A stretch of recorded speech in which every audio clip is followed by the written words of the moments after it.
عن جد؟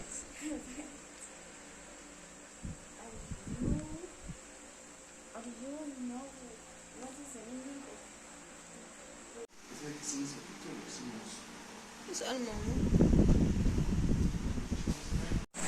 اوكي، حاسه الكلام النهارده هيكون عن حاجه دينيه وهي الصلاه. كلامي في الصلاه تدريجيا، يعني لو مش بتصلوا مثلا بنتكلم ان احنا اديكم مثلا نصايح يعني عن الصلاه. لو بتصلوا بس بتاخروا الصلاه نتكلم ان احنا مينفعش نتاخر الصلاه، ده الخشوع، بعدين النوافل وهكذا يعني. فزي ما قلت كلامي النهارده هيكون عن الصلاه وليه المفروض نصلي. انا اوكي، يعني انا مش شيخه ومش وانا يعني محتاجه الكلام ده ليا قبل ما اقوله لاي حد يعني. بس بقول لكم هقول يعني على النصايح اللي انا شفتها في بوستات وفي فيديوهات مختلفه ولقيتها بتنفع فعلا معايا حاجه.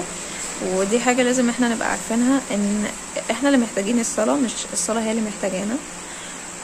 لان الصلاة دي هي الحاجة الوحيدة اللي بتوصل ما بين الشخص وربنا. مفيش حاجة اسمها انا بعمل ذنب فلاني فمش هصلي، لا ما ينفعش. بالعكس، تكاد تكون الصلاة هي الحاجة اصلا اللي تشدك وتبعدك عن الذنب اللي انت بتعمليه ده.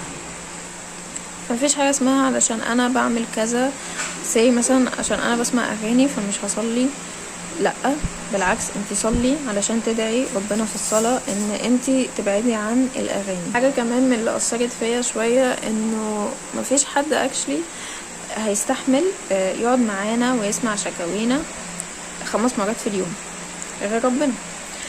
ده كمان لما يعني كمان ربنا بيدبر لك امورك، بمعنى ان هو بيحل لك مشاكلك كمان. يعني انت مش بس بتشتكي، لا انت كمان مشاكلك بتتحل.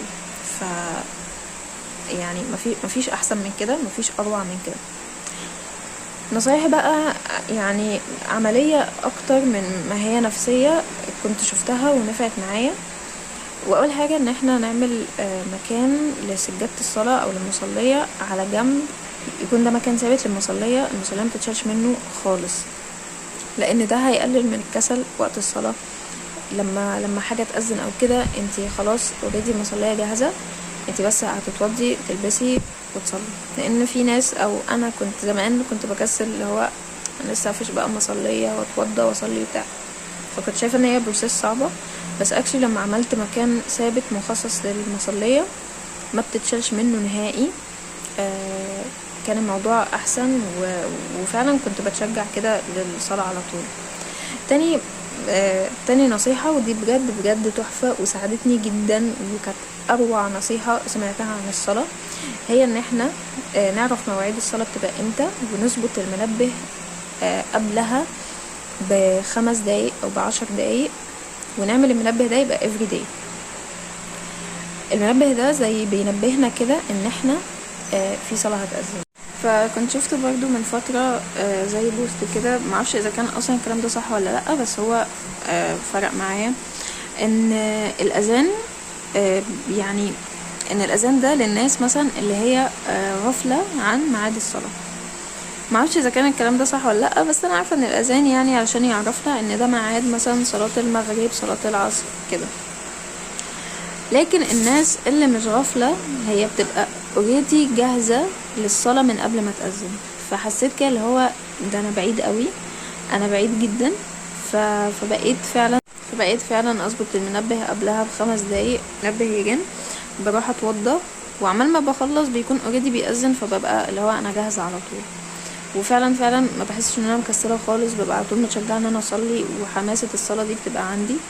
فبس ممكن تجربوا يعني النصايح دي، تبعتوها لاصحابكم علشان كلنا ناخد اجر يعني. وبس ده كان التوك بتاع النهارده.